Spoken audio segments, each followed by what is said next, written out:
Hi there and welcome back to the channel. After the fiasco that was working on that thing in the previous video, I need some recuperation, but I've got some stuff to do first. I need to replace some clamps on the fuel system. I have a teeny, and I do mean teeny tiny fuel leak, because I used crappy clamps and I probably also I couldn't quite get them tight enough. I used the wrong clamps, so that's on me. I need to stick some stickers because I was in Lesotho. I did a thing and I got stickers to prove it, so those need to go on. I need to wash it. I need to reattach all the stuff that vibrated loose on the Lesotho roads, namely some side handles and stuff. I'm going to install this fridge slide, not for a fridge, but because those big heavy Ford boxes, once they're loaded up, they're a bit heavy. And I got sick of sort of having to shuffle it around, so I've got that to help me, not help me, but to ease loading it on and off, and also just having it, I have it. And another thing, on the pickup trucks, having stuff in the back makes it ride a bit less uncomfortable, so that will slightly improve the ride quality, which this thing needs very dearly.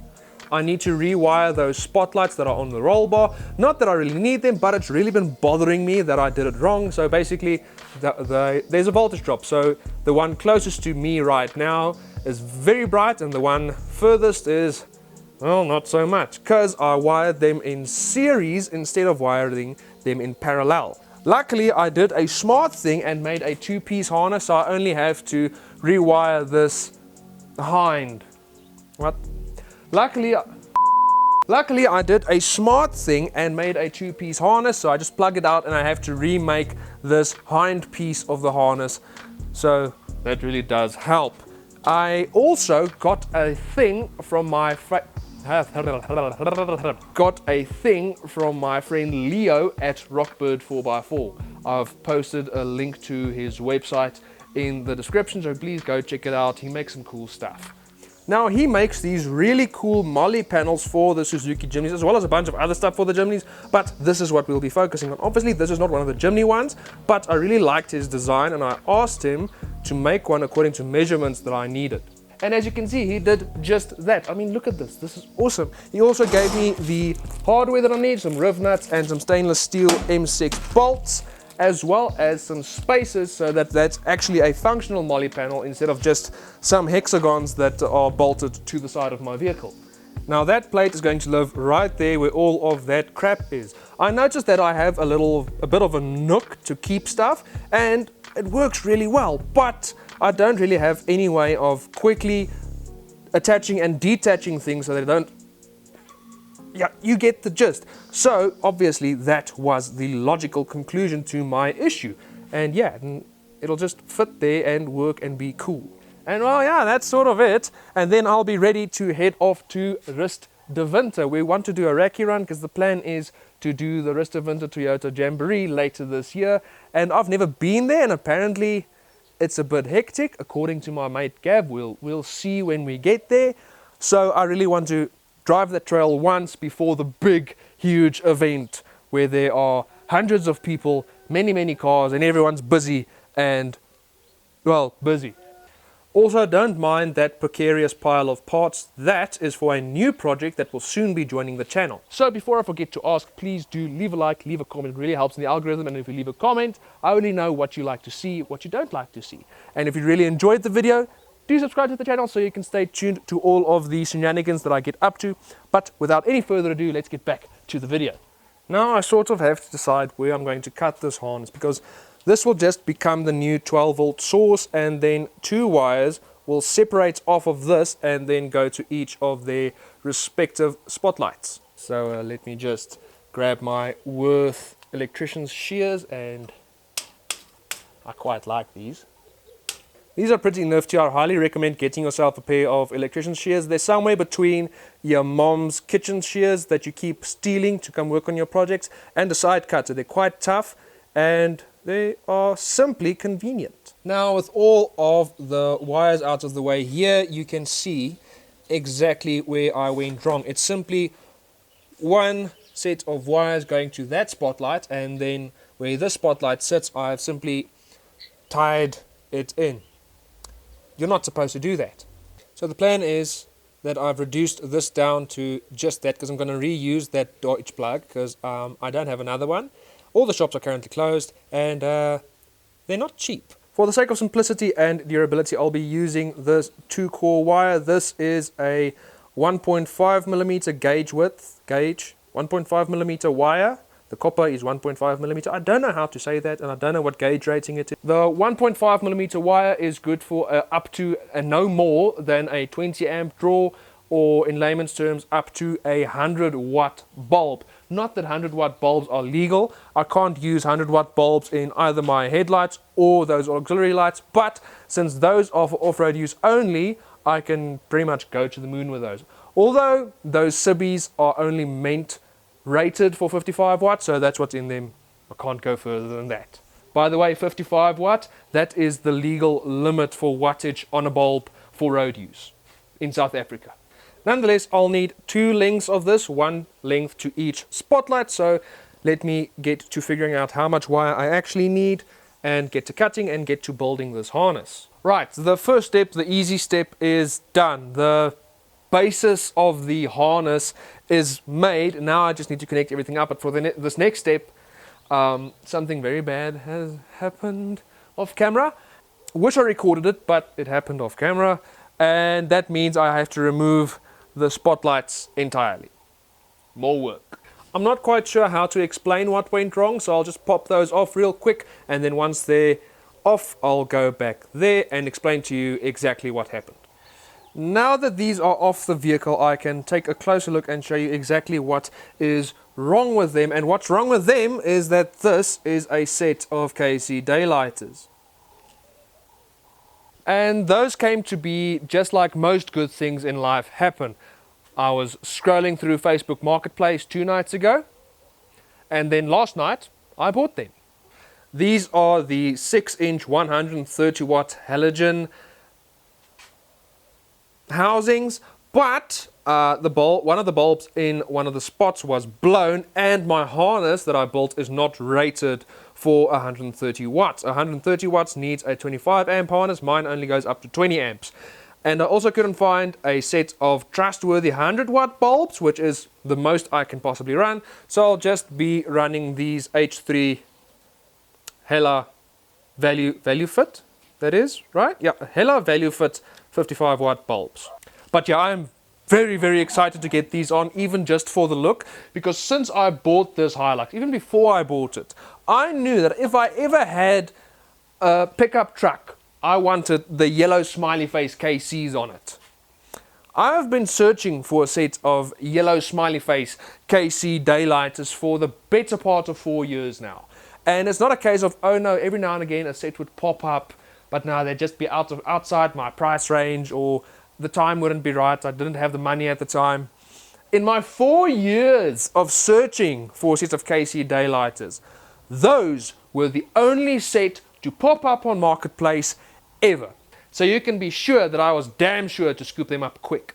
But that is enough dilly-daddle. I really need to get these installed. I just figured out a pretty cool life hack for when you're doing wiring like this. It's pretty specific, but I've got a bunch of these like mini bungee cords you can see right there. You buy them in packs of 10 or packs of 20 at like Outdoors Warehouse or Macro or something like that. They really are much more handy than you think they'd be. And I just used them in the place of cable ties to make sure that the wires are where they need to be before I cut them to length. And it worked an absolute charm.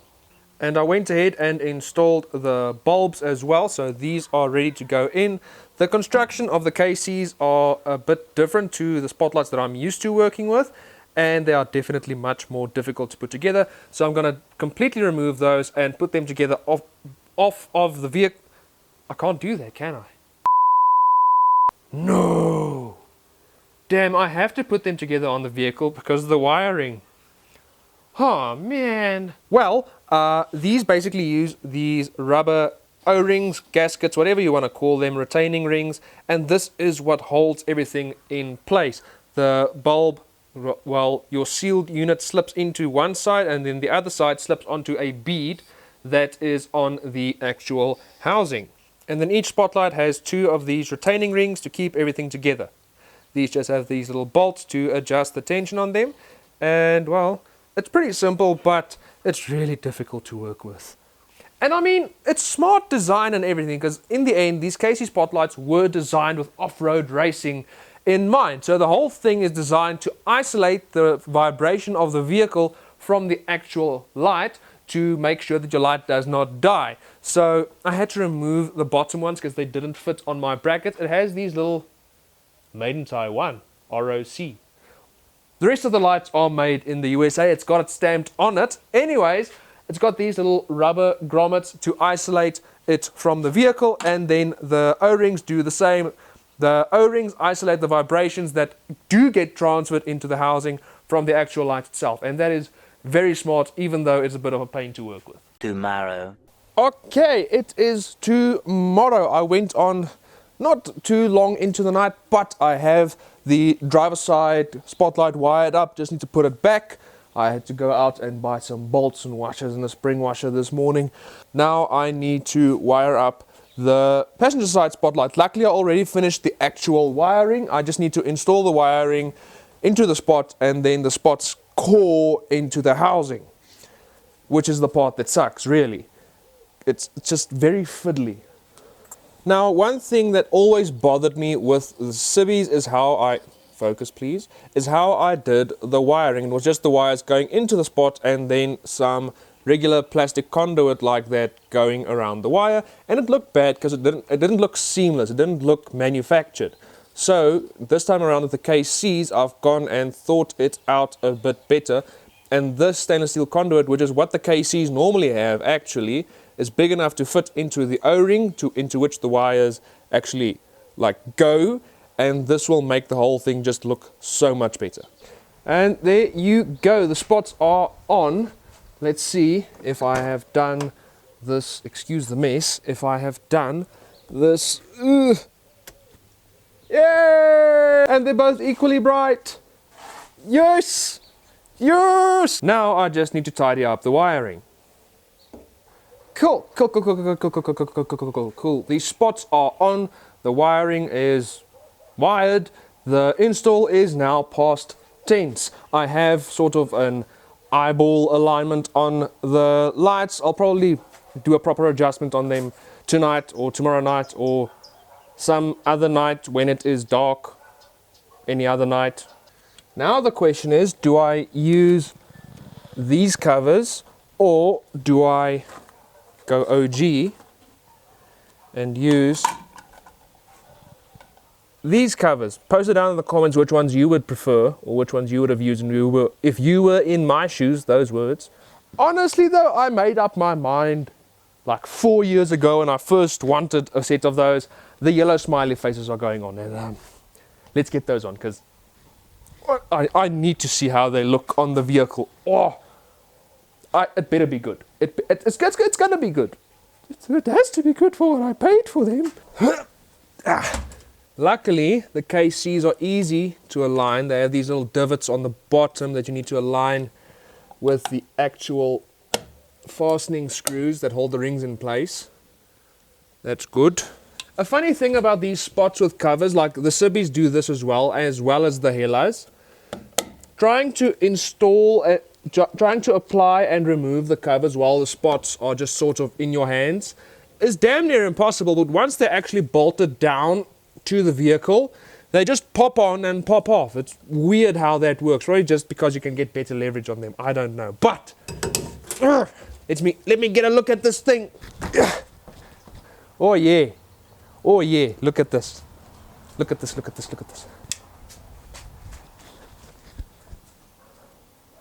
That is where it's at. Can you even expose? I hope you can see it well, but oh yeah. I am, however, now sat with a slight annoyance in the form of these covers because they look really cool and I really like that you can actually use them while your lights are on. And I mean, just having the KCs on the top and the bottom would be really friggin' cool.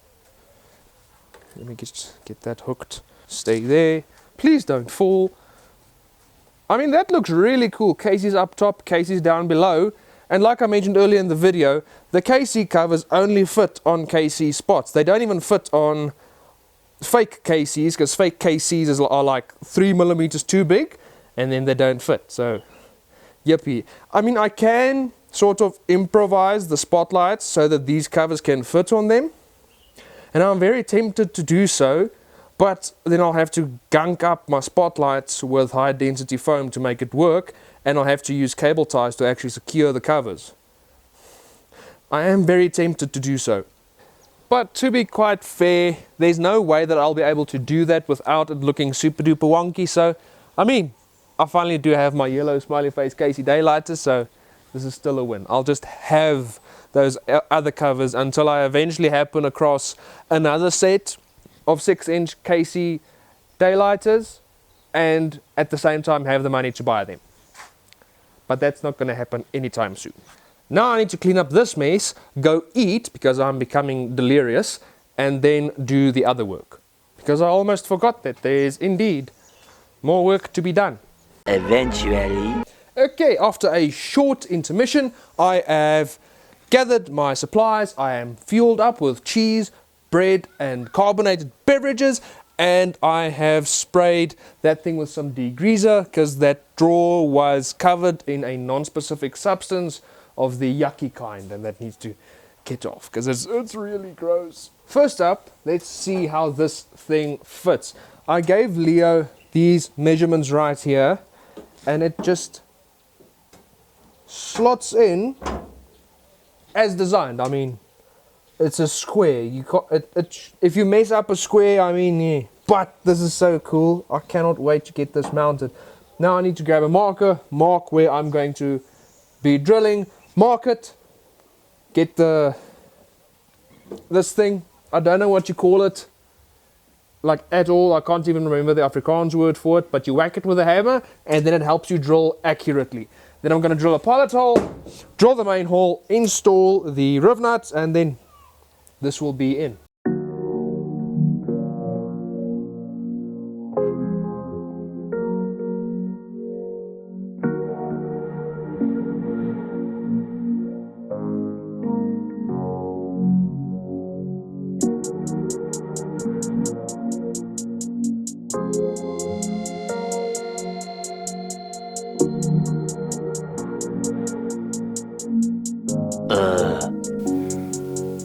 It's very funny that in the start of this video I was like, oh no, we're gonna get all the stuff done, we're gonna be so productive, and so far it's just been me fighting with two objectively quick, simple and easy tasks. But the Molly panel is in. It was going to be a quick and easy install, but as soon as I installed the riv nuts, each one of them sort of misaligned itself ever so slightly. Riv nuts do that sometimes, to the point where two of the bolts just quite sort of kind of didn't fit anymore, so I had to modify the panel a little bit to sort of clearance it. Sorry Leo, if you're seeing this, please don't find me and hurt me. But it is in. It is looking very cool, very good, very nice. It is solid. It's made out of some pretty solid stainless steel. It took me quite some time to file the spots down that I needed to clearance. As we all know, the spots are on.